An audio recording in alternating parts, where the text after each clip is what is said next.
बच्चों आगे हम पढ़ रहे हैं टॉपिक इवेपोरेशन। इवेपोरेशन मीन्स होता है वाष्पीकरण। वाष्पीकरण वाष्पीकरण मतलब होता है भाप बन जाना, किसी चीज़ का भाप बन जाना। तो बच्चों आपने देखा होगा अभी तक जो भी हम भौतिक परिवर्तन कर रहे थे, एक अवस्था से दूसरी अवस्था में बदल रहे थे, उसमें हम जो है लगातार हीट को या फिर टेम्परेचर को हम चेंज कर रहे थे, या हम प्रेशर बदल रहे थे। तो प्रेशर और टेम्परेचर की मदद से हम फिज़िकल स्टेट को चेंज कर रहे थे। अब बच्चों यहाँ पर क्या हुआ, ये स्टेट आपको दिखी, यहाँ पर कुछ हम पढ़ लेते हैं जो ये बताना चाह रहे हैं। लेट्स सी क्या है। ये कह रहे हैं do we always need to heat और change pressure for changing the state of matter? Can you quote some examples from everyday life where change of state from liquid to vapor takes place without the liquid reaching the boiling point? Water, when left uncovered, slowly changes into vapors. Wet clothes dry up. What happens to water in the above two examples? तो बच्चों ये कहना चाह रहे हैं, क्या आपने अपनी लाइफ में ऐसी कोई घटना देखी है, ऐसी कोई प्रोसेस देखी है जिसमें कि आपको पानी जो भाप बनता नज़र आया हो, लेकिन उसके लिए आपको पानी को उसके बॉइलिंग पॉइंट तक, बॉइलिंग पॉइंट मीन्स जिस पर वो उबलने लगता है, तो वाटर का बॉइलिंग पॉइंट होता है, वाटर का बॉइलिंग पॉइंट होता है क्या, कितने डिग्री? वाटर का बॉइलिंग पॉइंट होता है 100 डिग्री सेल्सियस। और ये कहना चाह रहे हैं कि क्या आपने कहीं ऐसा देखा है कि आपने वाटर रखा हो पर आप उसको बिना उबले, बिना गर्म किए, यानी 100 डिग्री तक पहुंचाए बिना वो जो है भाप में बदल गया हो? तो बच्चों ऐसा हमने देखा है। ऐसा हमने कहाँ देखा है? माना हमने गर्मियों में, आप देखते होंगे कि आपने अपने घर के बाहर किसी बर्तन में पानी जो है रब छोड़ा हुआ है आपने नॉर्मल सा, और उसमें सनलाइट पड़ रही है लगातार, तो कुछ समय बाद क्या होगा, इस सनलाइट की हेल्प से ये जो वाटर है वो धीरे धीरे करके वेपर्स में बदल जाएगा। वेपर में बदलेगा तो इसका जो स्तर है या जो इसका लेवल है वो धीरे धीरे करके कम होता जाएगा, और वाटर जहाँ पहले ऊपर तक था इतना पानी या कम जो पानी है उसमें लेवल में चेंज आने लगता है। इस प्रोसेस को क्या कहते हैं? इस प्रोसेस को कहते हैं इवेपोरेशन, यानी changing water into water vapours without heating it up to the boiling point, यानी बॉइलिंग पॉइंट तक गर्म किए बिना पानी को किस में बदल देना? भाप में बदल देना। ऐसे आप एग्जाम्पल देखिए, आपने एक थाली रखी है, थाली में पानी रखा है, तो कुछ समय बाद आप देखते हैं कि थाली का पानी सूख जाता है। तो पानी कहाँ गया थाली का? जो आपने थाली में पानी रखा था वो सूख कैसे गया? जबकि उसको हवा में खुला छोड़ा गया था, इसलिए सूख गया कि उसका ज़्यादातर पानी जो है वो अगल बगल की गर्मी से किस में बदल गया? वेपर्स में बदल गया। इसको हम कहेंगे वेपर्स, यानी भाप में बदल गया। तो भाप में बदलने की इस घटना को, भाप बनने की इस घटना को, जिसमें कि हम क्या नहीं कर रहे हैं, उसको बॉइलिंग पॉइंट तक गर्म नहीं कर रहे हैं, यानी नॉर्मली वाटर का बॉइलिंग पॉइंट होता है 100 डिग्री सेल्सियस, और वो 25 डिग्री सेल्सियस यानी कमरे के ताप पर भी वो भाप बन जाता है। तो इसको हम क्या कहेंगे, इस प्रोसेस को, यानी कम टेम्परेचर पे भी जब कोई चीज़ भाप बन जाती है तो इसको हम कहते हैं इवेपोरेशन या वेपोराइजेशन, यानी वेपर्स में बदल जाना। तो ऐसा हमें डेली लाइफ में देखने को मिलता है। इसके दूसरे एग्जांपल्स आप समझ सकते हैं, जैसे कि आपके घरों में कपड़े सुखाए जाते हैं, तो कपड़े सुखाते हुए क्या देखते हैं आप, कि आप कपड़े का टेम्परेचर तो धूप के बराबर रहता है, लेकिन कुछ समय बाद क्या होता है, कपड़ा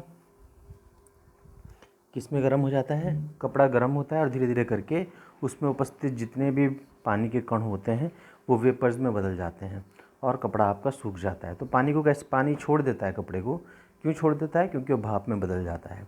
इसमें क्या कर रहे हैं हम, क्या हम अपनी शर्ट को ज़्यादा टेम्परेचर पे रख रहे हैं? नहीं, वो 100 डिग्री के सेंटीग्रेड के आसपास जा ही नहीं रहा है, वो जो है 30 या 40 डिग्री पर ही जो वाटर है उसका, जो वाटर उसके फाइबर्स के बीच में फंसा हुआ है, शर्ट के फाइबर्स के बीच में, वो 40 डिग्री सेंटीग्रेड पर ही किस में बदल जा रहा है? वेपर्स में बदल जा रहा है। तो ऐसी घटना जिसमें हमारे पास जो उपस्थित पदार्थ होता है वो बिना अपने बॉइलिंग पॉइंट पर जाए पहले ही भाप में बदल जाता है, इसी को हम इवेपोरेशन कहते हैं। इवेपोरेशन की घटना हमारे डेली लाइफ में होती रहती है। ऐसा होता क्यों है? ऐसा हम इस तरह समझ सकते हैं, एक एग्जाम्पल आपको दे के रखते हैं कि जैसे अगर हम इस घटना को देखना चाहें वैज्ञानिक दृष्टि से तो कुछ इस तरह समझ सकते हैं। जैसे देखें आपने एक बर्तन में आपने वाटर रखा है, तो वाटर के पार्टिकल्स जो होंगे वो अलग अलग स्टेज पर होंगे। आपको भी पता होगा कि जो ऊपर होंगे, ऊपर के पार्टिकल्स होंगे वो अलग होंगे, और जो नीचे के पार्टिकल्स होंगे वो अलग होंगे, जो गहराई के पार्टिकल्स होंगे वो अलग होंगे। अब क्या हुआ, यहाँ पर सन था, सन की लाइट इस पर पड़ी, तो ये जो ऊपर के पार्टिकल्स होते हैं ये इतनी एनर्जी गेन कर लेते हैं कि ये नीचे के पार्टिकल्स से ज़्यादा फास्ट चलने लगते हैं, ज़्यादा तेज़ी से चलने लगते हैं। अब ये जब चलते हैं तो ये इतनी एनर्जी गेन कर लेते हैं कि ये पार्टिकल धीरे धीरे करके किस में बदल जाते हैं, वेपर्स में बदल जाते हैं। कौन से पार्टिकल्स, केवल ऊपर ऊपर के पार्टिकल्स, सतह के पार्टिकल्स। तो इसी को ही हम इवेपोरेशन कहते हैं, इसी घटना को हम इवेपोरेशन कहते हैं। इवेपोरेशन में केवल सतह के पार्टिकल का टेम्परेचर बदलता है, नीचे वालों का नहीं बदलता। गर्मियों में अगर आप पानी रख दोगे धूप में तो आप पाएंगे कि ऊपर का पानी थोड़ा ज़्यादा गर्म हो जाता है और नीचे का पानी कैसा होता है, वो ठंडे का ठंडा ही रहता है। इसका मतलब क्या होता है कि जो अपर वाटर है, अपर वाटर पार्टिकल्स हैं, उन्होंने बहुत सारी एनर्जी गेन कर ली है, किससे, सन से, और वो इतनी एनर्जी गेन कर चुके हैं कि वो एट्रैक्शन से बाहर निकल जाते हैं। और इस तरह हम जो है हम पाते हैं कि जो वाटर है वो वार्म अप हो जाता है, गर्म तो होता है लेकिन ऊपर की सरफेस पर ज़्यादा गर्म रहता है। तो इसी घटना को हम कहते हैं इवेपोरेशन। क्यों होता है ऐसा, क्योंकि जो ऊपर के पार्टिकल्स होते हैं वो तेज़ी से एनर्जी गेन करते हैं और सरफेस छोड़कर, अपनी सरफेस को छोड़कर ऊपर जाने लगते हैं। तो ये घटना हमें देखने को मिलती है। आगे देखेंगे इसको एक्सप्लेन किया गया है। We know that particles of matter are always moving and are never at rest. At a given temperature in any gas, liquid or solid, there are particles with different amount of kinetic energy. In this case, the liquids, a small fraction of particle at the surface having higher kinetic energy, is able to break away from the forces of attraction of other particles. तो ये कहना चाह रहे हैं कि हमें जानते हैं कि पार्टिकल्स की जो है अलग अलग एनर्जी होती है। जो किसी बर्तन में टॉप पे पार्टिकल होगा उसकी एनर्जी अलग होगी, और जो बॉटम पे पार्टिकल होगा उसकी एनर्जी अलग होगी। यानी जो पार्टिकल्स यहाँ वाटर के यहाँ घूम रहे हैं और जो यहाँ अंदर घूम रहे हैं उनकी एनर्जी में अंतर है। तो ऊपर के पार्टिकल्स की एनर्जी बहुत ज़्यादा होती है, इस वजह से जैसे इनको ज़रा सी एनर्जी मिलती है तो ये क्या करने लगते हैं, अपनी सरफेस को छोड़कर, एट्रैक्शन को छोड़कर हवा में चले जाते हैं। किसकी फॉर्म में, वेपर्स की फॉर्म में। यही चीज़ यहाँ से कहना चाह रहे हैं कि ये फोर्स ऑफ एट्रैक्शन को ब्रेक करके अपनी सरफेस छोड़कर ऊपर एयर में चले जाते हैं। यहाँ पे लिखा है particles with higher kinetic energy is able to break away from the forces of attraction of other particles and gets converted into vapours, यानी वेपर्स में कन्वर्ट हो जाते हैं। दिस फिनोमिना ऑफ चेंजिंग और change of a liquid into vapours at any temperature below its boiling point is called evaporation. यानी वह phenomena मतलब वह घटना जिसमें कि किसी भी लिक्विड के पार्टिकल्स अपने बॉइलिंग पॉइंट तक जाए बिना, यानी उतनी गर्मी तक जाए बिना जितनी उनको ज़रूरत होती है वेपर बनने के लिए, उससे पहले ही कुछ पार्टिकल्स किस में बदल जाते हैं, वेपर्स में बदल जाते हैं, लो टेम्परेचर पर भी। इसी को हम इवेपोरेशन कहते हैं। बच्चों, इसका कॉमन एग्जाम्पल हम अपनी लाइफ में एक ये भी देखते हैं कि सर्दियों में आपके मुँह से धुआँ निकलता है। जब आप सर्दियों में खड़े होते होंगे, प्रेयर बोलते हैं, बहुत ठंड जब हो रही होती है, like in the month of January February, जब बहुत ठंडा हो रहा होता है, उस टाइम पे आपके मुंह से धुआं निकलता रहता है। वो धुआं कहाँ से आता है, वो धुआं गर्मियों में भी निकलता है, पर गर्मियों में हमें क्यों नहीं दिखता, क्योंकि बाहर का टेम्परेचर बहुत ज़्यादा होता है। हमारी बॉडी का टेम्परेचर 38 डिग्री या 39 डिग्री जो है, इतना जमा 37-38 डिग्री हमारी बॉडी का टेम्परेचर है। और अब सर्दियों में क्या होता है, बाहर का टेम्परेचर कम होता है। अभी हमारी बॉडी का टेम्परेचर हम नोटिस करेंगे तो 37 डिग्री होता है। तो अब बाहर का टेम्परेचर सर्दियों में जो है वो 10 डिग्री होता है। तो होता क्या है बच्चों, जो ये भाप बनती है आसानी से हमें दिखाई देती है हमारे मुंह से जो निकलती है, लेकिन गर्मियों में उल्टा होता है। बाहर का टेम्परेचर ऑलरेडी 42 डिग्री सेंटीग्रेड है, तो ये जो वेपर्स हैं वो हमें महसूस नहीं होते, हालांकि वो निकलते रहते हैं। तो सर्दियों में हम वेपर्स को आसानी से उनकी फॉर्म में देख सकते हैं, वाटर वेपर की फॉर्म में, और गर्मियों में नहीं देख पाते हैं, क्योंकि गर्मियों में हमें पता है कि बाहर का टेम्परेचर ज़्यादा है और वेपर विजिबल नहीं हो पाते। सर्दियों में ज़्यादा आसानी से घने दिखते हैं हमको, बादलों की तरह बाहर से, मुंह से बाहर निकलते हुए दिखाई देते हैं। अब क्वेश्चन ये आता है कि कौन कौन सी चीज़ें हैं जो कि इवेपोरेशन को अफेक्ट करती हैं, प्रभाव डालती हैं इवेपोरेशन पर।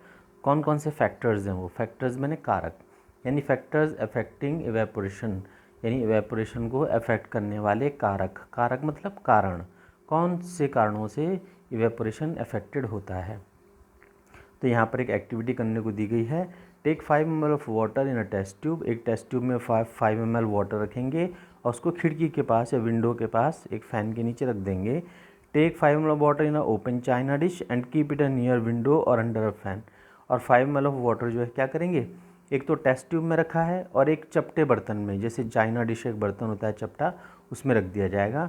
And take 5 ml of water in a open china dish, और एक जो है ओपन चाइना डिश में फिर से आप 5 ml ऑफ वाटर लेंगे। तो 3 तरह से आपने वाटर लेना है, एक तो टेस्ट ट्यूब में रखना है, एक ओपन चाइना डिश में रखना है, और तीसरा ये बता रहे हैं कि एक चाइना डिश लेनी है उसको, and keep it inside a cup board, उसको कप बोर्ड के अंदर, अलमारी के अंदर रख देना है, या फिर आपकी जो घर के अंदर जो अलमारी होगी, जालीदार अलमारी, उसके अंदर रख देंगे। टेम्परेचर को, रूम टेम्परेचर को रिकॉर्ड करना है, कितना डिग्री का टेम्परेचर है। Record the time and days taken for the evaporation process in the above cases. ये देखना है कि तीनों में पानी कितने दिनों में गायब होता है। Repeat the 3 steps of activity and rainy day and record your observation. अब किसी बारिश वाले दिन में भी ऐसा करके देखें और अपने ऑब्जर्वेशन को रिकॉर्ड करोगे। तो बच्चों, आपको क्या लगता है, आपका गैस क्या कहता है कि अगर टेस्ट ट्यूब में पानी रखा होगा, गहरे बर्तन में ये पानी रखा है, फिर एक चपटे बर्तन में पानी रखा है और उसको खुले में रखा है, फिर एक दूसरे चपटे बर्तन में पानी रखा है लेकिन उसको बंद करके रखा है, बताइए आप किस में जल्दी से पानी निकलेगा। तो सामान्यतः हम समझते हैं कि जो बर्तन खुले में रखा होगा और खुले मुंह वाला होगा उसमें पानी तेज़ी से इवेपोरेट होगा, यानी इसमें तेज़ी से नंबर 1 पे भाप बनेगा। नंबर 2 इस पर बनेगा क्योंकि भले ही ये बंद है लेकिन ये खुले मुंह का बर्तन है।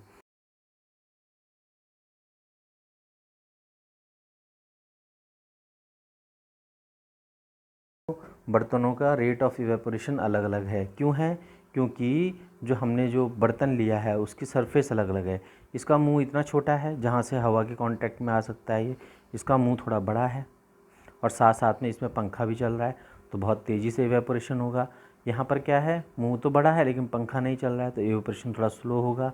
यहाँ पर पंखा चल रहा है लेकिन जो डेप्थ है बर्तन की, जो गहराई है वो बहुत ज़्यादा है और गहरा बर्तन होने की वजह से वहाँ तक हवा उतनी आसानी से पहुँचेगी नहीं और इसका इवेपोरेशन इतना ईजिली नहीं होगा।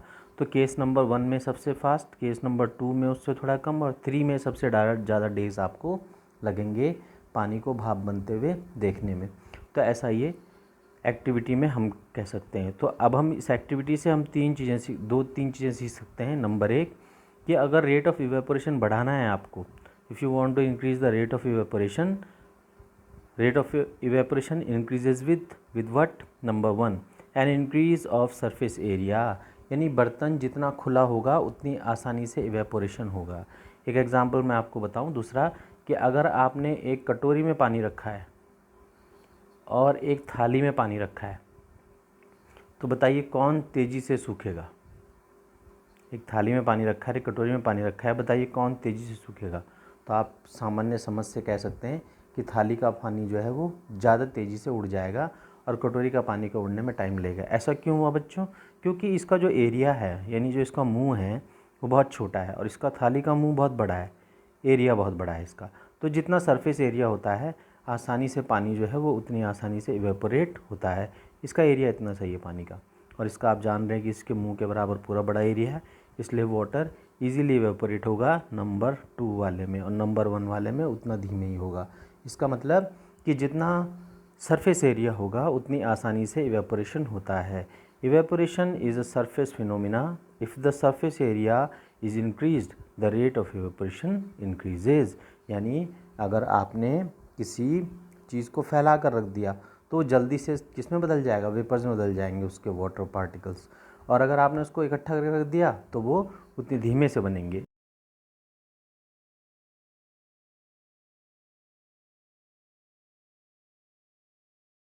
तो जल्दी सूखेंगे या फैला के रखेंगे तो जल्दी सूखेंगे? तो सीधी सी बात है, जब आप कपड़ों को फैला कर रखेंगे तो उनका क्या बढ़ जाएगा? सरफेस एरिया बढ़ जाएगा। इसमें लिखा है for example while putting clothes for drying we spread them out. हम क्यों फैलाते हैं कपड़ों को? ताकि उनका एरिया बढ़ जाए और वो आसानी से किस में बदल जाए, उसका वाटर उड़ के वाटर वेपर में बदल जाए। नेक्स्ट चीज़ क्या है, द इंक्रीज़ ऑफ टेम्परेचर, यानी टेम्परेचर जितना ज़्यादा होगा उतनी तेज़ी से इवेपोरेशन होगा। गर्मियों में पानी जल्दी सूखेगा, सर्दियों में कम सूखेगा। उसके पीछे रीज़न क्या है, increase of temperature. With the increase of temperature more number of particles get enough kinetic energy to get into water vapours, यानी जितने ज़्यादा टेम्परेचर हाई होगा उतने ज़्यादा पार्टिकल्स जो होंगे वो क्या लेंगे, एनर्जी मिलेगी उनको। कौन सी एनर्जी, काइनेटिक एनर्जी, गति वाली एनर्जी मिलेगी, ताकि वो किस में बदल सकें, वाटर वेपर्स में बदल सकें। नंबर 3 पॉइंट ये कह रहे हैं the decrease in humidity, humidity में डिक्रीज़ होना। ह्यूमिडिटी क्या होता है, ह्यूमिडिटी होता है बच्चों आर्द्रता, और इसका दूसरा नाम है नमी। आर्द्रता या हिंदी में इसको दूसरा भी कहते हैं नमी। नमी क्या होता है, आपने देखा होगा जब आप बरसात में कपड़े पहनते तो आपको गीले ही नज़र आते हैं, चाहे आपने सुखा दिए फिर भी गीले नज़र आते। वो क्यों होता है, क्योंकि उनके फाइबर्स के बीच में कुछ ना कुछ अमाउंट ऑफ वाटर रह जाता है। इसी तरह हमारी हवा में भी कुछ ना कुछ पानी रहता ही रहता है, किसकी फॉर्म में, वाटर वेपर्स की फॉर्म में। उसी को आर्द्रता या ह्यूमिडिटी कहते हैं। So humidity is the amount of water vapour present in the air. The air around us can not hold more than a definite number of water vapours at a given temperature, यानी हमारे आसपास जितनी हवा है उसमें एक दिए गए टाइम में या दिए गए टेम्परेचर में एक fix number of water vapour ही जा सकते हैं। ऐसा नहीं कि बहुत सारा पानी हवा में मिक्स हो जाएगा। तो भाप जो है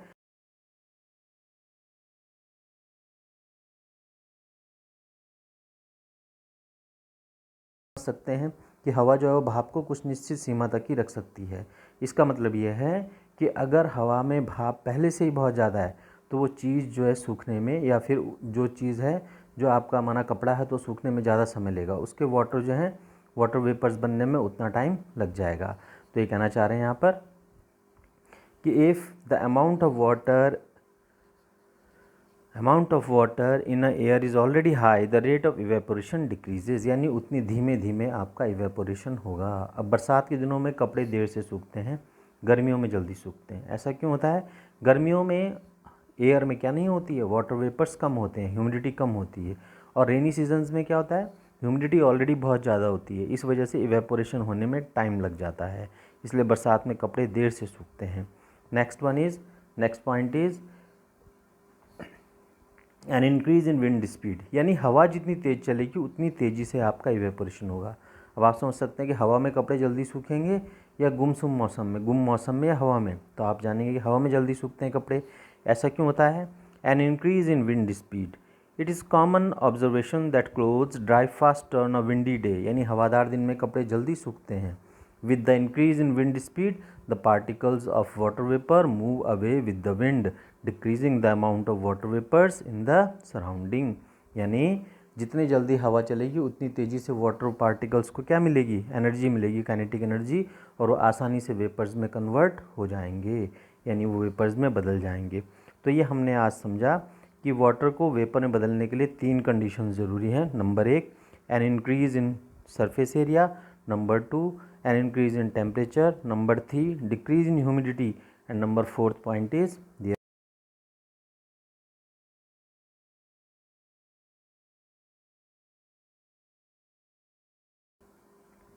ये 4 फैक्टर्स हम समझते हैं और एग्जाम्पल के थ्रू हमने ये समझे भी। अब क्या इवेपोरेशन से कूलिंग भी होती है? बच्चों, जब आपको गर्मियों में पसीना आता है तो अब आप किसी पेड़ के नीचे बैठ जाएं, गर्मियों में पसीना आया आपको, कुछ समय बाद हवा चलती है पेड़ के नीचे और आपको ठंडा महसूस होने लगता है। ऐसा कैसे हुआ कि आपको ठंडा हुआ? ठंडा क्यों हुआ बच्चों? क्योंकि जब आपके फेस पर, माना ये आपका फेस है और ये आपके फेस पर क्या है, वाटर ड्रॉपलेट्स चिपक गई हैं। ये आपका फेस है और ये आप पर वाटर ड्रॉपलेट्स चिपक गई हैं, तो क्या होगा बच्चों, जब हवा चलेगी इधर से तो ये वाटर ड्रॉपलेट्स क्या होंगी, किसके कांटेक्ट में आएंगी, जो पसीने की बूंदें किसके कांटेक्ट में आएंगी, हवा के कांटेक्ट में, और ये किस में बदल जाएंगी, भाप में बदल जाएंगी। तो हवा के साथ किसके रूप में निकल जाएंगी, वेपर्स के रूप में। किसके फॉर्म में निकल जाएंगी, वेपर्स के फॉर्म में। तो पसीना सूख जाएगा आपका। अब होता क्या है कि इस पसीने को सुखाने में थोड़ा एनर्जी तो कौन देता है, विंड देती है, और उतनी ही एनर्जी या थोड़ा सा और एनर्जी हमारा फेस भी देता है। जब हमारा फेस एनर्जी देता है तो उससे क्या हो जाता है, जब कोई भी चीज़ आपको एनर्जी देती है तो उसका टेम्परेचर क्या हो जाता है, लो हो जाता है, यानी टेम्परेचर कम हो जाता है। जैसे अगर एग्ज़ाम्पल के तौर पे अगर जो है किसी बर्तन में आपने ठंडा पानी डाला तो बर्तन का टेम्परेचर क्या हो जाएगा, कम हो जाएगा, क्योंकि वो कुछ एनर्जी किसको दे देगा, कुछ एनर्जी वो पानी को दे देगा। तो ऐसे ही हुआ यहाँ पर, हुआ कुछ एनर्जी आपकी स्किन ने किसको दे दी, वाटर के वेपर्स को दे दी, जो पसीने के कण थे उनको दे दी। तो ये वाटर तो कुछ एनर्जी ले गए, इससे क्या हुआ, आपकी बॉडी का टेम्परेचर क्या हो गया, कम हो गया। तो टेम्परेचर लो होने से आपको क्या फ़ायदा हुआ, आपको ठंडा महसूस हुआ। तो माना आपकी बॉडी का टेम्परेचर जो है 37 है और इसकी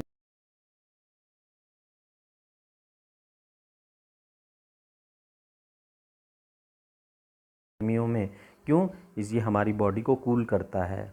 तो आगे देखेंगे हम।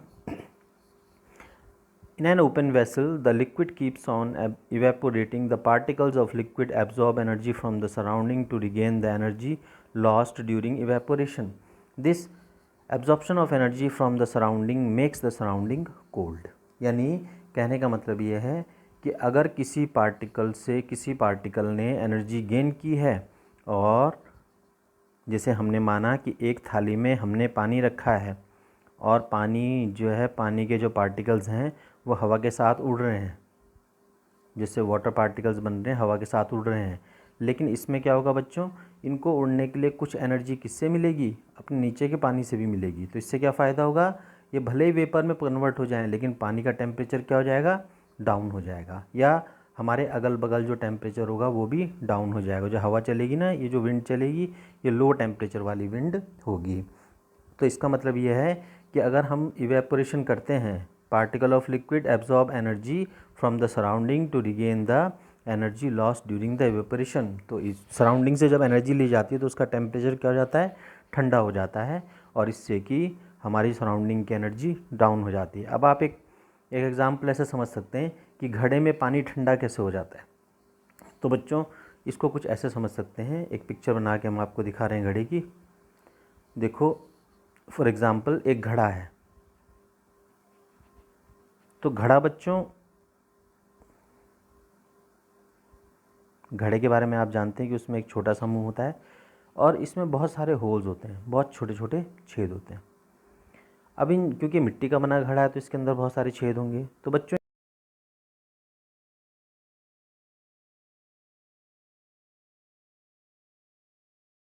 इतना पानी निकलता है। अब जो ये पानी के पार्टिकल्स किस पर चिपके हैं, घड़े की सतह पर चिपके हैं, ये क्या होना चाहते हैं, वेपर बनना चाहते हैं। तो क्या करते हैं, ये एयर आती है, हवा आती है, और हवा इनको वेपर्स बना देती है। यानी ये एयर आई यहाँ से और ये वाटर वेपर की फॉर्म में आगे उड़ गए। लेकिन बच्चों सीधे नहीं उड़ पाते, ये कुछ एनर्जी किससे लेते हैं, घड़े के अंदर के पानी से भी ले लेते हैं कुछ एनर्जी। इससे क्या हो जाता है, घड़े के अंदर के पानी का टेम्परेचर तो डाउन हो जाता है, इसका टेम्परेचर क्या हो जाता है, डाउन। जो घड़े के अंदर पानी रखा है आपने, इसका टेम्परेचर डाउन हो गया। भले इनका टेम्परेचर अप हो गया, किसका, जो वाटर वेपर थे उनका टेम्परेचर तो अप हो गया, यानी इसीलिए वो भाप में बन गए। लेकिन जो अंदर का पानी है उसका टेम्परेचर क्या हो जाता है, डाउन हो जाता है। माना ये भाप में बने हैं और इनका टेम्परेचर जो है, ये तो ऑब्वियसली जो है जब वेपर बने होंगे तो 100 के आसपास पहुंच जाएंगे, परंतु ये अंदर का पानी कितना रह जाता है, केवल 24 डिग्री रह गया माना। तो पहले अंदर का पानी जो है वो माना 30 डिग्री पे था, लेकिन थोड़ी एनर्जी उसने किस में खर्च कर दी, इनको भाप बनाने में खर्च कर दी, तो ये भाप बन गए, तो ये तो हवा के साथ चल दिए। लेकिन उससे क्या हुआ, अंदर के पानी का टेम्परेचर क्या हो गया, कम हो गया। अब बाहर हवा में डिग्री है 42 और घड़े का पानी है केवल 24 पे, तो जब हम इसको पियेंगे तो हमें कैसे लगेगा, ये ठंडा लगेगा। तो ये प्रोसेस है कि घड़े में पानी ठंडा क्यों हो जाता है, क्योंकि जो उसके जो पार्टिकल्स निकल रहे होते हैं, वाटर वेपर्स घड़े से बाहर निकल रहे होते हैं बूंद के रूप में, ये जब हवा के रूप में निकल जाते हैं, जब भाप के रूप में निकल जाते हैं, तो वो कुछ एनर्जी किससे ले लेते हैं, घड़े के पानी से भी ले लेते हैं। इससे घड़े का रखे पानी का टेम्परेचर क्या हो जाता है, डाउन हो जाता है। पहले 30 डिग्री था माना, अब ये घट के 24 हो गया, और बाहर तो 42 है, गर्मियों का मौसम है, 42 डिग्री का टेम्परेचर है या 40 डिग्री का टेम्परेचर है। तो जब हम इस पानी को निकालेंगे तो हमें ये पानी कैसा महसूस,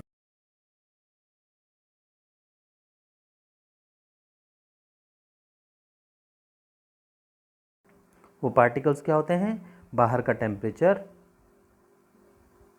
कुछ तो बाहर की गर्म हवा से अपना टेम्परेचर लेते हैं, कुछ वो अंदर के पानी का टेम्परेचर, माना इन्होंने 6 डिग्री यहाँ से ले लिया, तो 6 डिग्री अगर यहाँ से लिया है, अंदर के पानी से लिया है, तो अपने लिए कितना टेम्परेचर और चाहिए 100 बनाने के लिए 94 डिग्री। तो 94 डिग्री का टेम्परेचर इनको विंड स्पीड से, हवा से और कुछ गर्मी से मिल जाएगा। तो इस तरह वेपर में बदल जाएंगे और अंदर का टेम्परेचर क्या हो जाएगा, कम हो जाएगा और ये पानी आप आसानी से पी पाओगे। इस तरह इवेपोरेशन से कूलिंग भी होती है, यानी चीज़ें ठंडी भी होती हैं। घड़े का ठंडा पानी ठंडा करना इसका एक एग्जाम्पल है। देखो यहाँ पर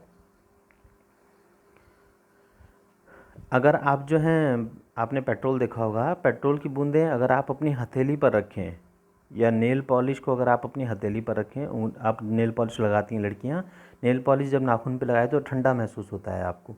इसी तरह अगर आप नेल पॉलिश रिमूवर को, जिससे नेल पॉलिश हटाते हैं, अगर आप उसको एसीटोन इसको कहा जाता है, अगर आप उसको अपनी फिंगर पे रखेंगे तो आपको अपनी फिंगर ठंडी नज़र आएगी। ऐसा क्यों होता है? या इसी तरह अगर आप जो है पेट्रोल की कुछ बूंदें अपनी स्किन पे डालें तो आपको पेट्रोल तो उड़ जाएगा, लेकिन आपकी स्किन क्या हो जाएगी, ठंडी हो जाएगी। ऐसा इसलिए होता है कि जब आपके हाथ पर पेट्रोल की बूंदें गिरी होती हैं, आपके हाथ पर जब पेट्रोल की बूंदें गिरी होती हैं, वो क्या करती हैं, वो पेट्रोल की बूंदें कुछ टेम्परेचर तो आपकी स्किन से ले लेती हैं और कुछ टेम्परेचर किससे लेती हैं, हवा से, और वो किस में बदल जाता है, वेपर्स में बदल जाता है। इस तरह आपको लगता है कि आपका हाथ जो है ठंडा हो गया। क्यों ठंडा हो गया? क्योंकि आपके हाथ ने कुछ एनर्जी क्या कर दी है, लॉस्ट कर दी है, इस किसको उड़ाने में, पेट्रोल की बूंद को उड़ाने में। इस तरह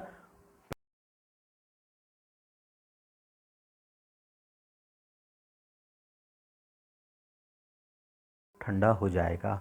तो इवेपोरेशन से कूलिंग भी होती है। इसका एक एग्जाम्पल एक और बोला है, after a hot sunny day people sprinkle water on the roof और open ground because of large latent heat of vaporisation of water haves to cool the hot surface. अगर माना प्लेन्स में क्या करते हैं लोग, उनकी छत गर्मियों में बहुत गर्म हो जाती है तो गर्मियों में छत को भिगा देते हैं। इससे क्या फ़ायदा होता होगा कि छत के ऊपर जो पानी डाला जाता है वो पानी किस में बदल जाता है, वेपर में बदल जाता होगा, वाटर वेपर में। तो वो उसके लिए वाटर वेपर बनने के लिए एनर्जी कहाँ से लेता होगा, वो छत की एनर्जी ले लेता होगा। इससे छत का टेम्परेचर डाउन हो जाता है और उनको नीचे रहने में आसानी होती है।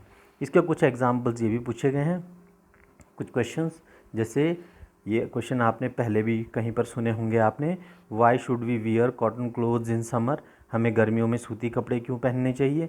तो बच्चों आपको मालूम होना चाहिए कि जो सूती कपड़े होते हैं, कॉटन क्लोथ्स होते हैं, वो अच्छा स्वेट को एब्जॉर्ब करते हैं, यानी वो अच्छा पसीना सोखते हैं। तो माना आपकी शर्ट गीली है, आपने शर्ट पहनी है और आपकी शर्ट है वो गीली है, आपने शर्ट पहनी है और वो गीली है। अभी गीली है शर्ट तो क्या होगा बच्चों, जैसे ही हवा आएगी वैसे आपको क्या लगेगा, जैसे ही हवा यहाँ से चलेगी वैसे ही जो पसीना होगा आपकी शर्ट पर वो किस में बदल जाएगा, वेपर में बदल जाएगा। वेपर में बदलेगा तो इसके लिए थोड़ी एनर्जी किससे लेगा, वो आपकी बॉडी से लेगा। आपकी बॉडी से जब एनर्जी जाएगी तो आपको कैसा महसूस होगा, थोड़ा सा कूलिंग महसूस होगी, थोड़ा ठंडा महसूस होगा। इसीलिए आपको कॉटन क्लोथ जो है समर्स में पहनने चाहिए, यानी सूती कपड़े क्यों पहनने चाहिए, क्योंकि वो वाटर को अच्छा एब्जॉर्ब करते हैं, पानी को अच्छा सोखते हैं और पसीने को अच्छा सोखेंगे। तो जब वो पसीना हवा में बदलेगा, वेपर्स में बदलेगा, यानी भाप में बदलेगा, तो कुछ एनर्जी जो है एयर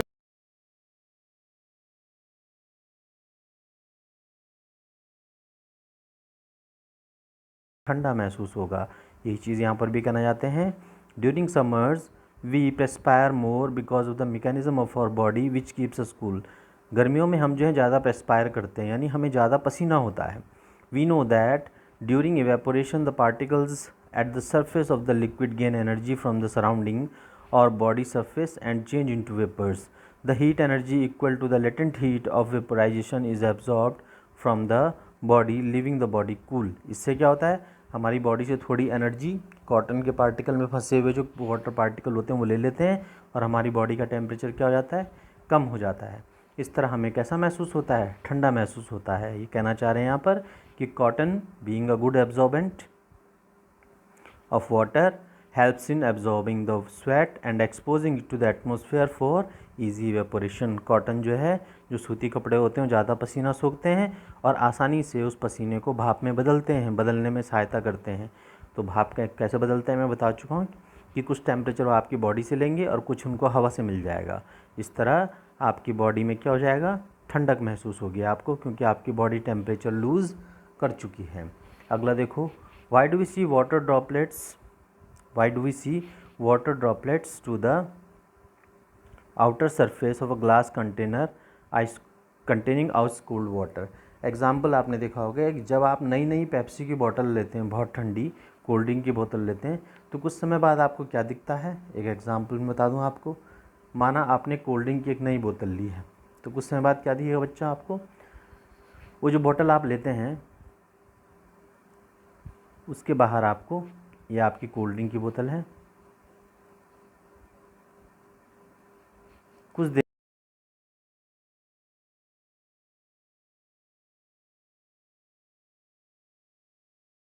बाहर निकालते हैं, तो फ्रिज से बाहर निकालने में पानी की बूंदें कहाँ से आ गई, क्या वो अंदर का पानी बाहर आ गया? नहीं बच्चों, होता क्या है कि हवा के पास, हवा में पहले से ही पानी के बहुत सारे कण मौजूद होते हैं।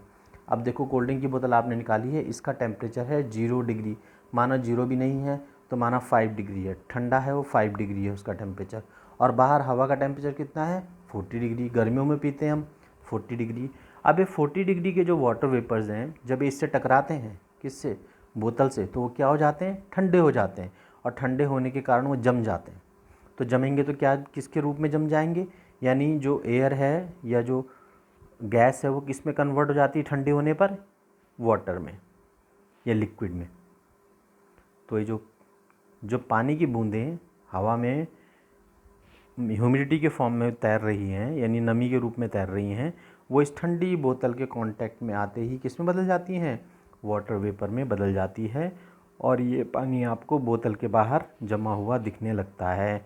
तो आप सोचते हैं कि पानी बोतल के अंदर से बाहर आ रहा है, वास्तव में वो वाटर ड्रॉपलेट्स हैं जो कि हवा में पहले से मौजूद हैं, और वो बोतल के कांटेक्ट में आते ही ठंडी हो जाती हैं, और वो किस में बदल जाती हैं, वाटर ड्रॉपलेट्स में बदल जाती हैं, पानी की बूंदों में बदल जाती है। तो अगली बार जब आप किसी कोल्ड ड्रिंक के बाहर पानी की बूंदें जमा होते देखें, तो आप समझ जाएं कि एयर में क्या ऑलरेडी प्रेजेंट है, वेपर्स प्रेजेंट हैं।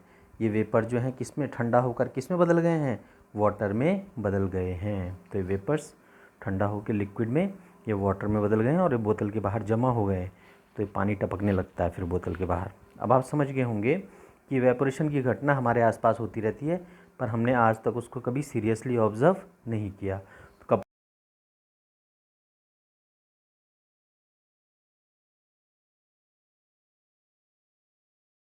आइस कोल्ड वाटर के कंटेनर के बाहर ठंडी बूंदें जमा हो जाना हो, तो ये सारी घटनाएं हमारे आसपास होती रहती हैं, और ये सब इवेपोरेशन का एग्जाम्पल है। बच्चों, चैप्टर यहाँ पर फिनिश होता है। इससे रिलेटेड क्वेश्चन आंसर्स आपको जल्द ही समझा दिए जाएंगे।